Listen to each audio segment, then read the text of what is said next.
Ejemplo, fenómenos transitorios y medios de control.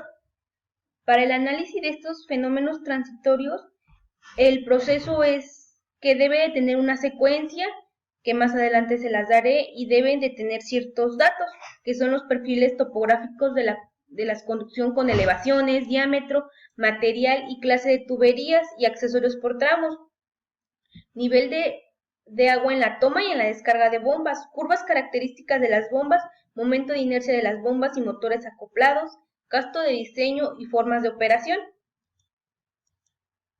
El ejemplo que les daré es una conducción simple de polietileno. Este ejemplo tiene un perfil longitudinal y este tipo de datos son elaborados en campo. Tiene también los datos para los nodos que inicia en el cárcamo y termina en el tanque. El tipo es una planta de bombeo y tiene una descarga. Tiene cotas y tiene nivel de agua, que el inicio es de 2345.46 y el final, que es el tanque, es de 2365. Esta tabla representa los datos de las tuberías por tramos de igual clase de tubos, empezando desde la planta del cárcamo. En este caso tenemos el tramo, del nodo al nodo, la longitud y la resistencia nominal. Esta resistencia corresponde a una norma mexicana, que es la NMXE 18. Tiene un diámetro exterior, un diámetro interior y un espesor. También tenemos una tabla donde vienen los datos de la estación de bombeo. En este caso nos da la cantidad de bombas, la velocidad, la potencia, el gasto de diseño por bomba, las pérdidas, el tipo de bomba y el número de curvas del catálogo. Tenemos también la elevación máxima del nivel del agua en el cárcamo y la mínima, la cota de descarga en el tanque de entrega. El análisis de flujo permanente. La tabla de gastos y de presiones obtenidas para flujos permanentes tiene un fin, y es conocer las condiciones de operación normal y de la conducción. Se procede a efectuar la simulación hidráulica de la misma en flujos permanentes. Estos datos fueron alimentados al programa de cómputo AH. Bueno, y recordando que el gasto de las tres bombas en operación son muy cercanos al gasto de diseño, que son 500 litros sobre segundo. Esto quiere decir que las tres bombas están bien seleccionadas. Otro de los pasos son transitorios generados por el paro. Cálculo de la velocidad de propagación de la onda de depresión. Para el cálculo de la velocidad de propagación de la onda de presión ocuparemos la ecuación 1.1 que nos proporciona el Manual de Agua Potable, Alcantarillado y Saneamiento, que es esta ecuación, que nos dice que la velocidad de propagación es igual a la velocidad del sonido del agua sobre la raíz cuadrada de 1 más la relación del modo de elasticidad volumétrica del agua sobre el modo de elasticidad del material del tubo. Esto multiplicado por la relación del diámetro interior del tubo sobre el espesor de la pared del tubo. Bueno, para la velocidad del sonido del agua, esta depende de la temperatura. Para las temperaturas normales del agua en condiciones tiene valores de 1425 a 1440 metros sobre segundo. Así como también el modo de elasticidad del agua es de 2.115 por 10 a la 4 kilogramos sobre centímetro cuadrado. Y el valor de el modo de elasticidad del material lo tomaremos de esta tabla, que es la tabla 1.1, que nos proporciona el modo de elasticidad, el coeficiente de Poisson y la magnitud de la velocidad de propagación metros sobre segundo. Bueno, para este caso, como tenemos nuestra tubería es de polietileno de alta densidad, ocuparemos el modo de elasticidad de 6 a 17 kilogramos sobre centímetros cuadrados por 10 a la 3. Okay. Tenemos aquí nuestros datos. Como ya había mencionado mi compañera, en la tabla 4.1 nos proporcionaba los datos de los diámetros, del diámetro exterior, la longitud del metro exterior, el diámetro interior, el espesor, la relación del diámetro sobre el espesor y ya tenemos calculado lo que es la velocidad de propagación, pero pues en este caso les vamos a mostrar cómo es que se calcula la velocidad de propagación. Por ejemplo, para el primer tramo 1, tenemos un espesor de 45.15 un diámetro de 519.30 milímetros. Como ya habíamos mencionado, tenemos un módulo de elasticidad del agua de 2.115 por 10 a la 4, que es igual a 21.150.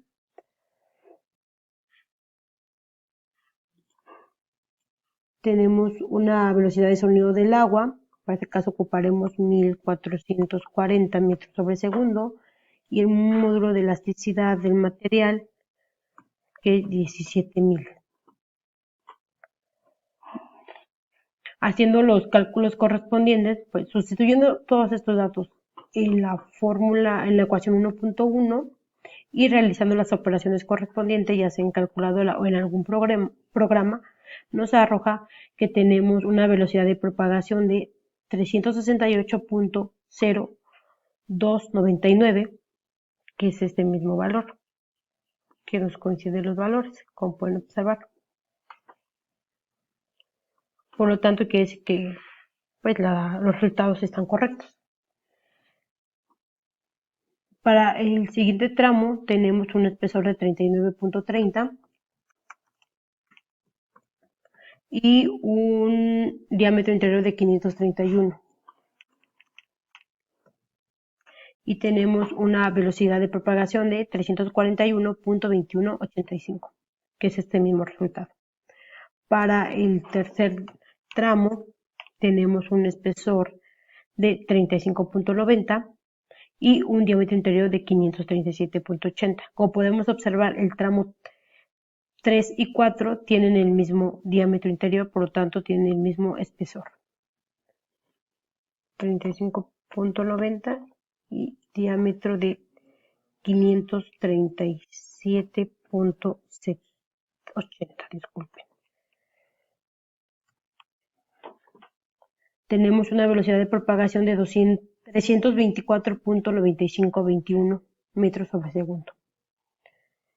Para los siguientes tramos, que es el 4, el 5, el 6 y el 7, tenemos los mismos valores para los diámetros interiores y los mismos valores para el espesor. Tenemos un espesor de 29 y un diámetro de 551.60. Tenemos una velocidad de propagación de 289.9552 metros sobre segundo. Para el siguiente tramo, que es el tramo 8 y el tramo 9, tenemos los mismos diámetros interiores y el mismo espesor. Tenemos un espesor de 23.40 y un diámetro interior de 562.80. Y tenemos una velocidad de propagación de 258.955, que es este mismo valor. Y por último, en los últimos tramos, que son el 10, el 11, el 12 y el 13, tenemos el mismo diámetro interior y el mismo espesor. El espesor es de 18.70 y el diámetro es de 572.20. Y tenemos una velocidad de propagación de 230.3818. Nos regresamos a nuestra tabla 1.1, donde nos dice que la magnitud de la velocidad de propagación de metros sobre segundo para el polietileno de alta densidad se debe de encontrar entre los 230 y 430 metros sobre segundo. Comparamos nuestros resultados de nuestra velocidad de propagación y si observamos, todas entran en el rango. La mínima que tenemos es de 230.3818 y el rango nos dice que está entre 230 y 430. Y la mayor que tenemos es de 268.0299. Por lo tanto, cumple esta condición. Bueno, a continuación yo les explicaré lo que es el cálculo del momento de inercia del grupo motor bomba. Los datos del momento de inercia de las partes rodantes, rotor del motor eléctrico e impulsor de la bomba deben tomarse de los catálogos del fabricante. Para este caso, el momento de inercia se calculó con la ecuación 4.4 de Linton, que es esta, en donde nos dice que el momento de inercia es igual a 600 por la división de la potencia del motor, que está dado en horsepower, sobre la velocidad de rotación, que está dada en revoluciones por minuto. Esto es elevado a la 1.435.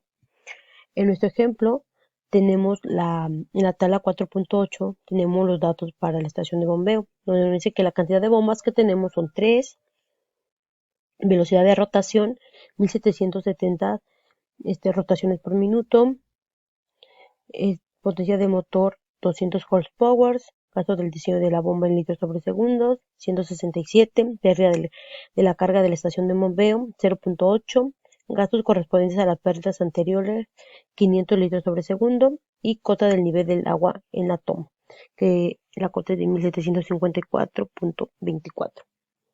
Para el cálculo de la inercia del momento de inercia, vamos a introducir los datos, que serían la potencia de motor, que es igual a 200, y la velocidad de rotación, que es igual a 1770.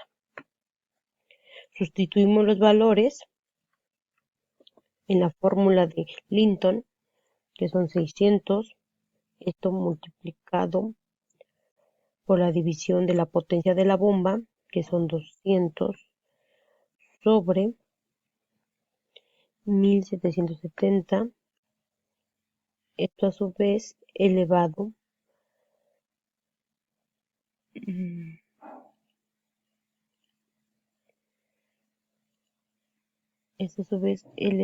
a la 1.435. Eso nos va a dar un resultado de 26.26 kilogramos metros cuadrados.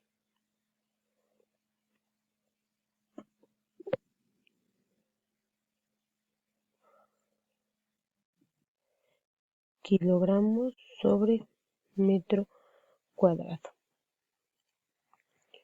Entonces, como resultado del momento de inercia en el grupo motor bomba, son 26.26 kilogramos por metro cuadrado.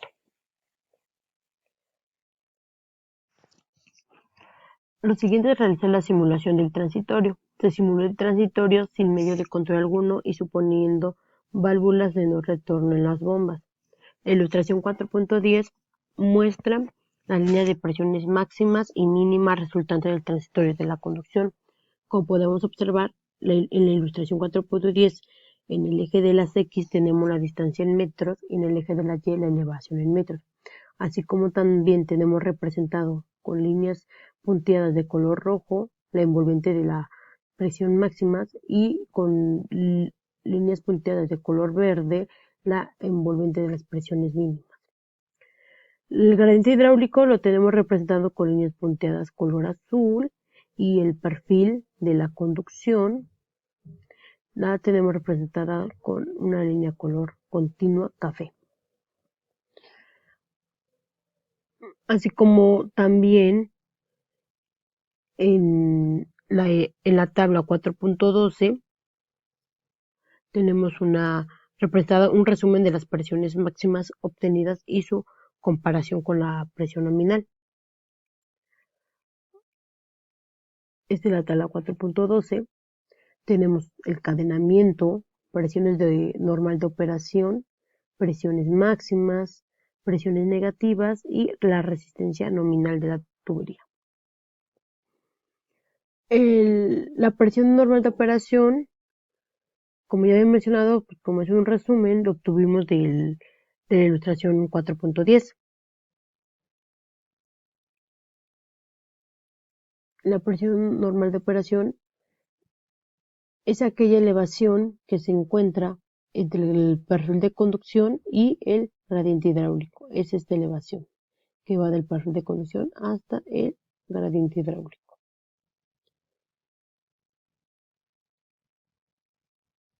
La presión máxima es aquella elevación que va del perfil de conducción y la envolvente de las presiones máximas, que es toda esta elevación. Y las presiones mínimas son aquellas que van del perfil de conducción hacia la envolvente de las presiones mínimas, que es esta elevación. Como podemos observar, la envolvente de las presiones mínimas está por debajo del perfil de conducción. Es por eso que las presiones mínimas nos dará negativas. Son presiones negativas.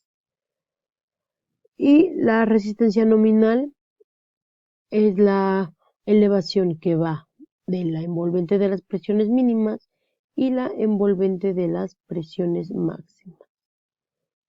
Es toda esta elevación.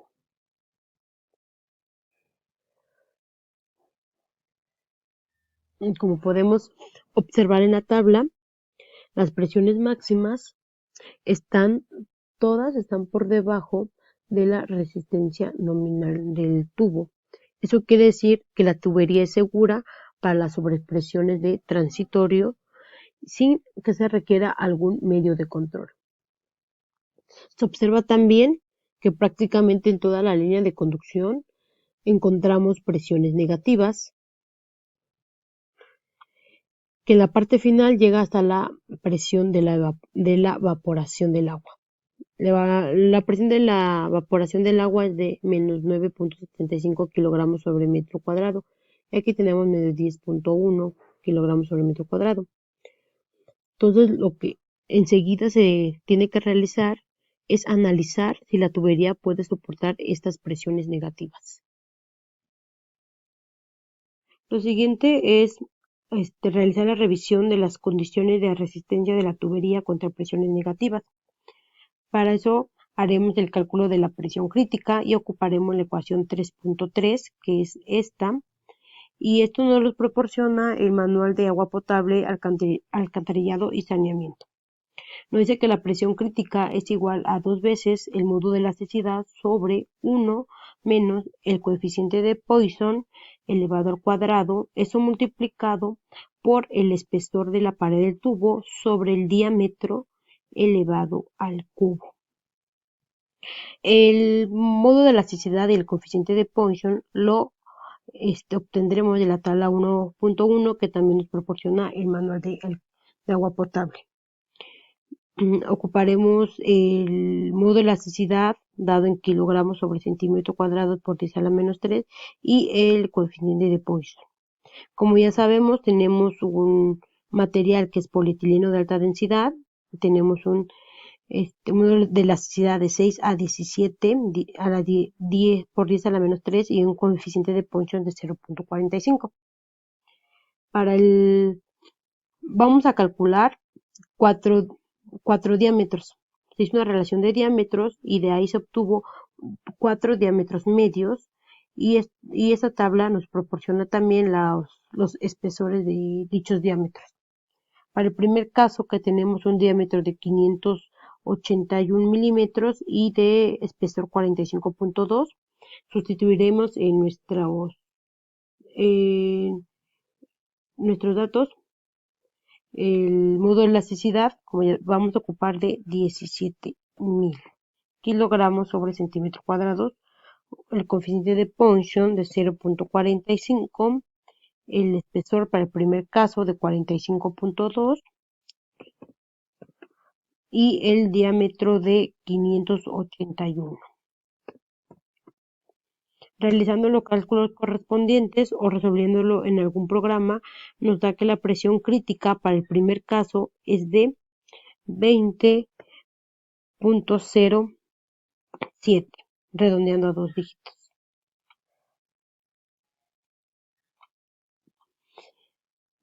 Ahora haremos el segundo, que es un espesor de 39.3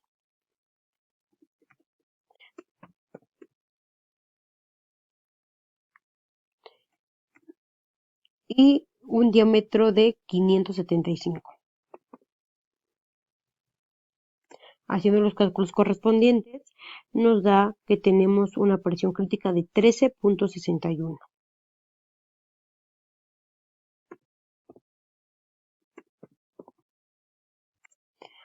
Para el tercer caso, tenemos un espesor de 35.9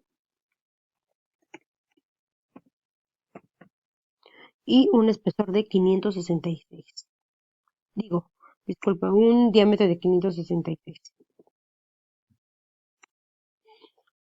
Nos da que tenemos una presión crítica de 10.88. Y para el último caso tenemos un espesor de 29 milímetros y un diámetro de 556. Haciendo los cálculos correspondientes, nos da que tenemos una presión crítica de 6.05.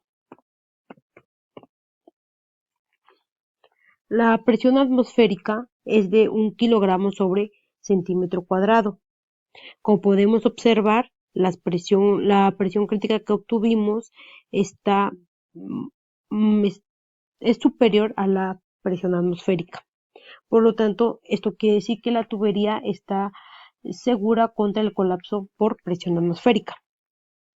También hay otra manera de, de demostrar o de revisar que la tubería no vaya a sufrir algún colapso, un aplastamiento, y es por medio del cálculo del espesor crítico. Para eso ocuparemos la ecuación 3.6 del manual de agua potable, que nos dice que el espesor crítico es igual al diámetro de la tubería sobre la constante C.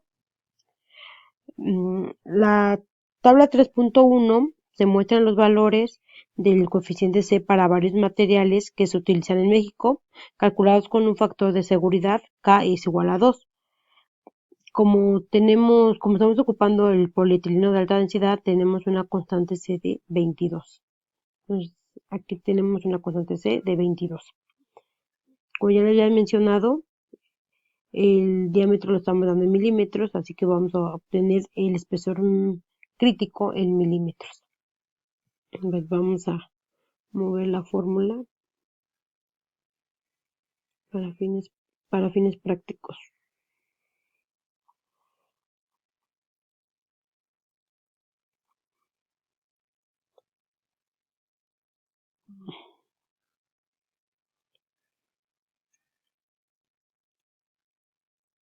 Ok. Para el primer caso, lo haremos con el diámetro de 581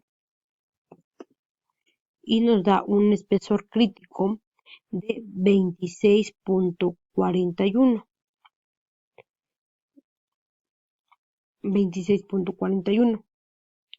El manual de agua potable, alcantarillado y saneamiento nos dice que el resultado que dé la ecuación 3.6 es el espesor crítico. Es decir, si el espesor del tubo es menor que el espesor crítico, existe peligro de aplastamiento. Si es mayor, no existe peligro. Por lo tanto, el espesor crítico debe ser menor al espesor.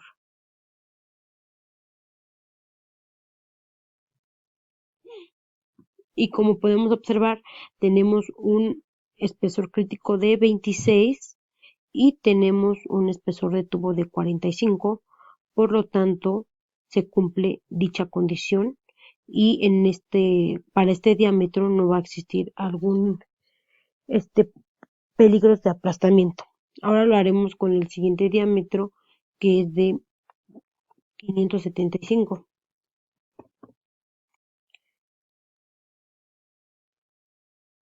Nos da 26.14 y esto quiere decir cumple la misma condición, que el espesor crítico es menor al espesor de tubo. Ahora vamos con el siguiente diámetro, que es 576. nos da un espesor crítico de 25.73 y de igual manera es menor al espesor del tubo, por lo tanto no existe peligro de aplastamiento. Y por último, el último valor que tenemos, que es un diámetro de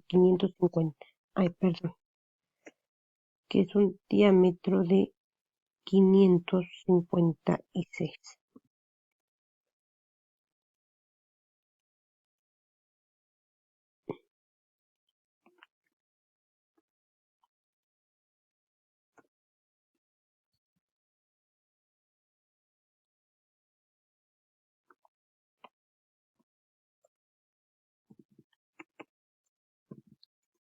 Y nos da que un espesor crítico de 25.27, que de la misma manera es menor que el espesor del tubo, por lo tanto tampoco existe peligro de aplastamiento.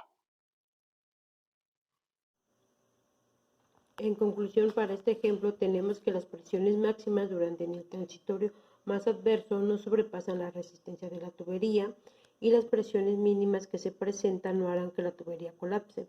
Por lo tanto, no se requiere algún medio de control de transitorios para esta línea de conducción.